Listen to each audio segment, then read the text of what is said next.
In a world where innovation drives progress, the underrepresentation of women in science and technology remains a pressing concern. Across Africa, less than 30% of the STEM workforce are women. In Nigeria, that number drops even lower, with only about 22% of STEM graduates being female. To bridge this gap, the Dbegotin Educational Foundation, with continued support from the National Agency for Science and Engineering Infrastructure, NASENI, and the Presidential Implementation Committee on Technology Transfer, PICTT, is taking significant steps to change this narrative with the launch of Girls Yielding Science and Technology, GYST 2.0. At the launch of the GYST 2.0 in Abuja on Friday, the 2025 plans were unveiled by the Executive Director of the Dbegotin Foundation, Mr. Jeremiah Oseni, where he mentioned that GYST will now be expanding to Niger, Nasarawa, Plateau, and Kwara states, following a successful pilot phase in the FCT.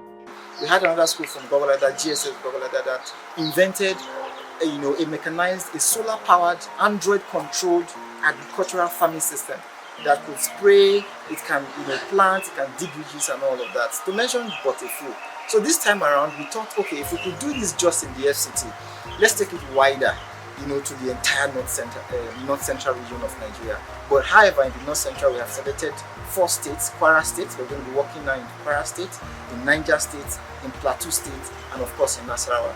FCT is still among, okay, but we're expanding to these new 4 states where we're going to be implementing the GYST project. Inspiring stories of impact from past beneficiaries from schools like JSS Jikoyi and JSS Kuje were also shared.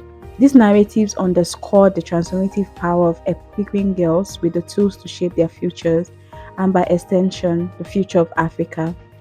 Additionally, Dr. Tamanuwa Safiya, the Deputy Director at FCT UPEB, applauded the schoolgirls present for stepping into a male-dominated field and emphasized the need for mentorship to unlock women's potential in STEM. The waste bins, things we throw in the waste, we can carry that waste and make it to be wealth.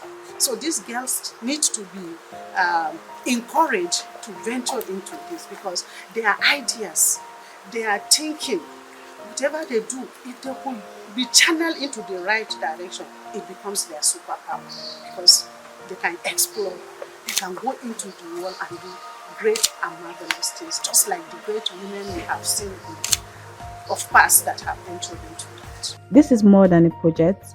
It's a movement to raise a new generation of African innovators, scientists, and changemakers, one girl at a time. The future is bright, and GYST 2.0 is lighting the way.